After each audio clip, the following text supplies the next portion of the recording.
എല്ലാവർക്കും എൻ്റെ നമസ്കാരം. ഭാഗവതത്തിലെ ഭാർഗവദർശനം എന്ന ഭാഗത്തെയാണ് നമ്മളിവിടെ പറയാൻ പോകുന്നത്.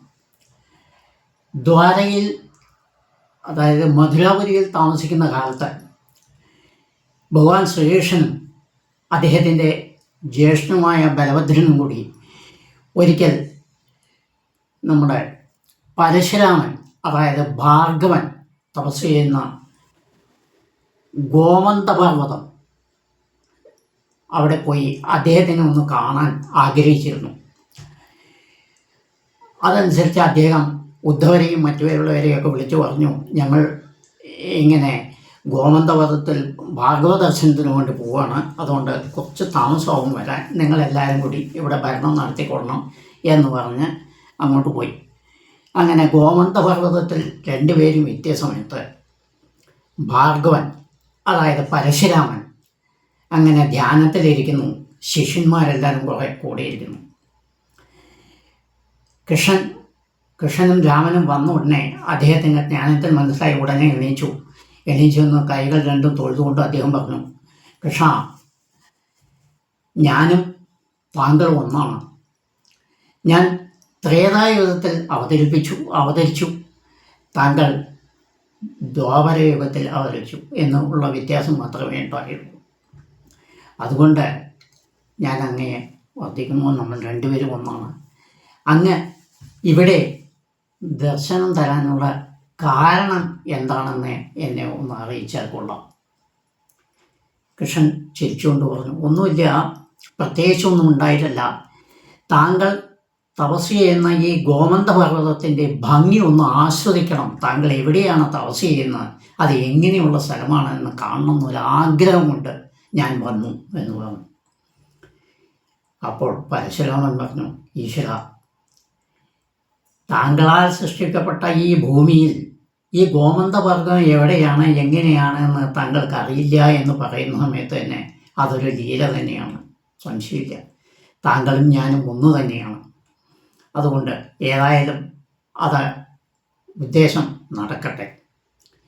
പിന്നെ ഈ യുഗത്തിൽ താങ്കൾ ധർമ്മത്തെ രക്ഷിക്കുവാൻ ജനിച്ചതുകൊണ്ട് എനിക്ക് അങ്ങയോട് ഒരു അഭ്യർത്ഥനയുണ്ട്. എന്താണെന്ന് ചോദിച്ചാൽ, ഈ പർവ്വതത്തിൻ്റെ താഴ്വരയിൽ കരവീരം എന്നൊരു ദേശമുണ്ട്. അതായത് ഗോമന്തപർവ്വതത്തിൻ്റെ താഴ്വരയിൽ കരവീരം എന്നൊരു ദേശമുണ്ട്. ആ ദേശത്തിൽ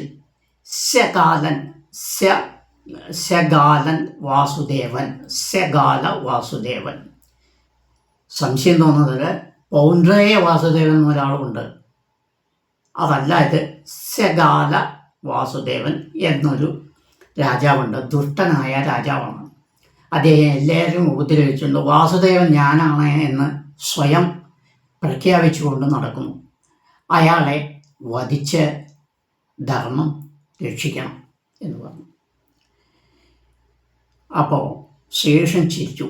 ഉടനെ ഭാർഗവൻ സ്വയം അങ്ങോട്ട് പറഞ്ഞു, താങ്കൾ ചിന്തിക്കുന്നുണ്ടാവും, എന്തുകൊണ്ട് എനിക്കിത് സാധിക്കില്ല എന്ന് വിചാരിക്കുന്നുണ്ടാവും. കൃഷ്ണ, അതല്ല, ഞാൻ ത്രേതായുഗത്തിൽ അവതരിച്ചോണാൻ 24 പ്രാവശ്യം ക്ഷത്രിയരെ വധിച്ച് ഞാനങ്ങനെ ശ്യാമന്തപഞ്ചതീർത്ഥത്തിൽ തർപ്പണം ചെയ്തവനാണ്. അന്ന് ഞാൻ സത്യം ചെയ്തു, ഇനി ഞാൻ മനുഷ്യരെ ആരെയും നരഹത്യ ചെയ്യില്ല എന്ന് ഒരു സത്യം ചെയ്തിട്ടുണ്ട്. ആ സത്യം പാലിക്കണം. ഒന്ന്. രണ്ടാമത്, ത്രേതായുഗത്തിൽ തന്നെ ശ്രീരാമനോട് ഞാൻ ഏറ്റുമുട്ടിയപ്പോൾ ശ്രീരാമനും സീതയും കൂടി അയോധ്യയ്ക്ക് യാത്രാമധ്യയിൽ ഞാൻ അവരെ തടുത്തു നിർത്തും, യുദ്ധത്തിന് വെല്ലുവിളിച്ചു. ആ സമയത്ത് രാമന് ഞാൻ എൻ്റെ ശൈവ വൈഷ്ണവ ശക്തികളെല്ലാം അദ്ദേഹത്തിന് കൊടുത്തു. അപ്പോൾ ഞാൻ ഇപ്പോൾ ശക്തിയില്ലാത്തവനാണ്. ഇപ്പോഴുള്ള എൻ്റെ ശക്തി താൽക്കാലികമായ തപസ്സിൻ്റെ ഫലമായി കിട്ടിയ ശക്തിയാണ്. അത് കളയരുത്. ഒന്ന്. രണ്ടാമത്, സത്യഭംഗം വരും. ഇത് രണ്ടും പാടില്ല. അതുകൊണ്ട് ഞാൻ ചെയ്യുന്നതാണ്. അതുകൊണ്ട് താങ്കൾ ഈ കർമ്മം ചെയ്യണം എന്ന് പറഞ്ഞു. ഇവിടെ നമുക്കൊരു ചെറിയ കമ്പാരിസൺ, തുല്യത കാണാം. ത്രേതായുഗത്തിലെ പരശുരാമനും ദ്വാപരയുഗത്തിലെ പരശുരാമനും തമ്മിൽ കുറച്ചൊരു വ്യത്യാസമുണ്ട്. എന്താ ചോദിച്ചാൽ, ത്രേതായുഗത്തിൽ ക്ഷിപ്രകോപിയായിരുന്നു, പെട്ടെന്ന് ദേഷ്യം വരും, അങ്ങനത്തെ ആയിരുന്നു. ത്രേതായുഗത്തിൽ രാജാക്കന്മാരെ അദ്ദേഹം വെല്ലുവിളിച്ചിരുന്നു, ക്ഷത്രിയന്മാരെ കൊന്നിരുന്നു. എന്നാൽ ദ്വാപരയുഗത്തിൽ ഇദ്ദേഹത്തോടാണ് എല്ലാവരും വന്നിരിക്കുന്നത്. ത്രേതായുഗത്തിൽ ശ്രീരാമനെ കാണാനാണ് അദ്ദേഹം പോയത്, ദ്വാപരയുഗത്തിൽ ഇദ്ദേഹത്തെ കാണാനാണ് ശ്രീകൃഷ്ണൻ വന്നത്. രണ്ടിൻ്റെയും വ്യത്യാസം നിങ്ങൾക്ക് അറിയണം. അപ്പോൾ അന്നത്തെ ഭാർഗവനല്ല ഇന്ന് ക്ഷമാരൂപനായ ഭാർഗവനാണ്. പെട്ടെന്ന് ദേഷ്യം വരില്ല, ക്ഷിപ്രപ്രസാദനമാണ്, ക്ഷിപ്രകോപിയല്ല. പെട്ടെന്ന് ദേഷ്യം വരില്ല. ദേഷ്യത്തെ അദ്ദേഹം അടക്കി. കാരണം താൻ ചെയ്ത തെറ്റുകളെല്ലാം നന്മയ്ക്ക് വേണ്ടി ചെയ്താലും തെറ്റാണ് എന്ന് പറഞ്ഞ് ശ്യാമന്ത പഞ്ചതീർത്ഥത്തിൽ രക്തം കൊണ്ട് തർപ്പണം കഴിച്ച് ഇനി നരഹത്യ ചെയ്യില്ല എന്ന് സത്യം ചെയ്ത് തപസ് ചെയ്തുകൊണ്ടിരിക്കുകയാണ് അദ്ദേഹം. അപ്പോൾ രണ്ടും വ്യത്യാസം നമ്മൾ നോക്കണം. ഇനി അടുത്തതിലേക്ക് കിടക്കാം. ഭാർഗവൻ്റെ ഉപദേശപ്രകാരം അദ്ദേഹം കരവീര ദേശത്ത് താഴ്ത്തു ചെന്നു.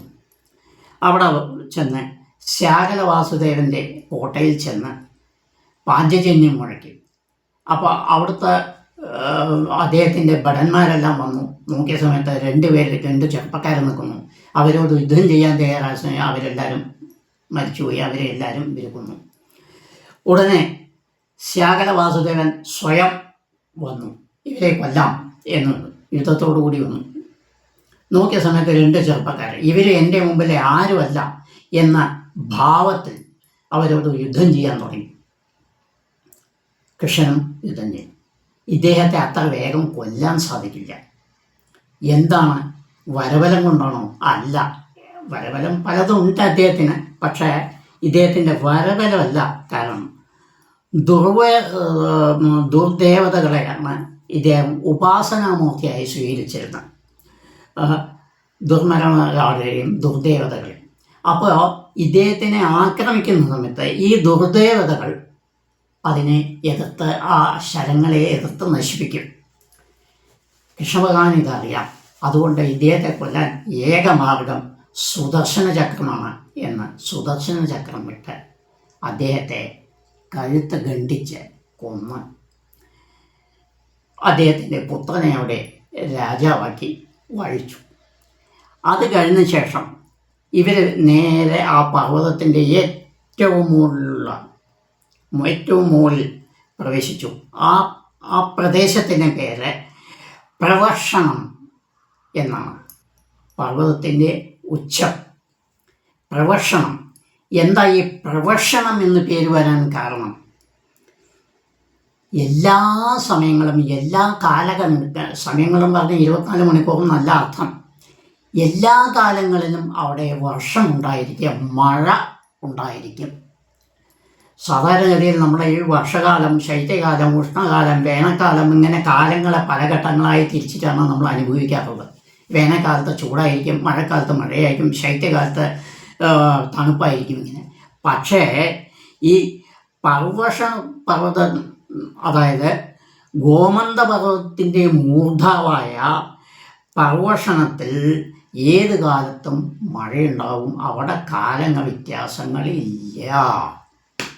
അങ്ങനൊരു ശ്രേഷ്ഠത ആ പ്രദേശത്തിനുണ്ട്. അവിടെ നിന്നുകൊണ്ട് അദ്ദേഹം ഇങ്ങനെ നാല് ഭാഗവും നോക്കി അങ്ങനെ ആ കടലിൻ്റെ മധ്യഭാഗത്തായി, ഏകദേശം മധ്യഭാഗത്തായി അവിടെ അദ്ദേഹം കണ്ടുപിടിച്ച സ്ഥലമാണ് പിൽക്കാലത്ത് ദ്വാരകയായി മാറിയത്. അപ്പോൾ ദ്വാരകയ്ക്കുള്ള സ്ഥലം നിർണയിച്ചത് പർവ്വഷണ പർവ്വതത്തിൻ്റെ മൂർധാവിൽ നിന്നുകൊണ്ട് കൃഷ്ണൻ നോക്കി ആദ്യമേ നിശ്ചയിച്ചതായിരുന്നു. അവിടെ നിശ്ചയിച്ചു. അങ്ങനെ അവിടെ 4 മാസക്കാലം ഈ ഫലമൂലാദികൾ കഴിച്ചുകൊണ്ട് അവർ അവിടെ ജീവിച്ചിരുന്നു. അതിൻ്റെ ഇടയ്ക്ക് ഒരു ദിവസം ഗരുഡൻ പ്രത്യക്ഷനായി കൃഷ്ണൻ്റെ അടുത്ത് വന്നു പറഞ്ഞു, ഞാൻ താങ്കളുടെ വാഹനമാണ്, അതുകൊണ്ട് എന്നെ അനുഗ്രഹിക്കണം, ഞാൻ താങ്കളുടെ കൂടെ ഉണ്ടാവും എന്ന് പറഞ്ഞു. അപ്പോൾ ഭഗവാൻ പറഞ്ഞു, നീ എൻ്റെ വാഹനമാണ്, ഞാൻ സമ്മതിച്ചിരിക്കുന്നു, നീ എപ്പോഴും എൻ്റെ കൂടെ ഉണ്ടായിരിക്കും, അതും ഞാൻ സമ്മതിച്ചിരിക്കുന്നു. പക്ഷേ ഈ ദ്വാപരയുഗത്തിൽ നീ ഇപ്പോൾ എൻ്റെ മുമ്പിൽ എൻ്റെ കൂടെ ഇരിക്കാൻ പാടില്ല. പൊതുജനങ്ങൾ എല്ലാവരും അത് മനസ്സിലാക്കും. അതുകൊണ്ട് എനിക്ക് ആവശ്യം എപ്പോഴാണോ ആ സമയത്ത് നിന്നെ ഞാൻ വിളിക്കാം, ആ സമയത്ത് നീ വരിക എന്ന് പറഞ്ഞു. അങ്ങനെ അദ്ദേഹം ഗരുഡൻ അപ്രത്യക്ഷനായി. പക്ഷേ ഈ ഗരുഡൻ കൃഷ്ണനെ കാണുന്ന സമയത്ത് അവിടെ സംഘർഷണമൂർത്തി ഉണ്ടായിരുന്നില്ല, ബലഭദ്രസ്വാമി ഉണ്ടായിരുന്നില്ല. അദ്ദേഹം പർവ്വതത്തിൻ്റെ ശൃംഖല നിന്നുകൊണ്ട് പല സ്ഥലങ്ങളും ആസ്വദിക്കുവാൻ വേണ്ടി പോയിരുന്ന സമയമാണ്. അങ്ങനെ ഈ 4 മാസം കഴിഞ്ഞ സമയത്ത് യവനകൻ എന്ന ഒരു അസുരൻ അവിടെ, അതായത് മധുരയെ ആക്രമിക്കാൻ വേണ്ടി തയ്യാറായിരിക്കുകയായിരുന്നു. ആരാ ഈ യവനൻ? എന്തുകൊണ്ട് അദ്ദേഹം ഇവിടെ ആഗ്രഹിക്കുന്നു എന്നുള്ളതൊക്കെയാണ്. യവനൻ ഒരു അസുരൻ തന്നെയാണ്. അദ്ദേഹത്തിന് ഭയങ്കരമായ ശക്തി ഉണ്ടായിരുന്നു, ഒരുപാട് പടകളുണ്ടായിരുന്നു. അദ്ദേഹത്തിൻ്റെ ജന്മശത്രുവാണ് ജരാസന്ധനും ശ്രീകൃഷ്ണനും. ജരാസന്ധൻ ശ്രീകൃഷ്ണൻ്റെ ശത്രു, യവനൻ ശ്രീകൃഷ്ണൻ്റെയും ജരാസന്ധൻ്റെയും ശത്രു. അങ്ങനെ പരസ്പരം ശത്രുക്കളായി 3 പേരും നിൽക്കുന്ന ഒരു കാലഘട്ടമായിരുന്നു അത്. അപ്പോൾ കൃഷ്ണനും പിന്നെ ജ്യേഷ്ഠനും കൂടെ ദ്വാരകയെ നിശ്ചയിച്ചില്ല. ഇവിടെ മധുരാപുരിയിലേക്ക് വരുന്ന സമയത്ത് കണ്ട കാഴ്ച, യവനൻ തൻ്റെ 5 ലക്ഷം പടയോടുകൂടി ദ്വാരകയെ ആക്രമിക്കാൻ വരുന്നു എന്നുള്ള സന്ദേശമാണ്. പോരാത്തതിന് ജരാസന്ധനും കൂടി അവിടെ വരുന്നുണ്ട്. ഇത് നമുക്ക് അടുത്തതിൽ പറയാം. എല്ലാവരും അനുഗ്രഹിക്കുക. യോഗാ സമസ്ത സുഖിനോ ഭവന്തു. നമസ്കാരം.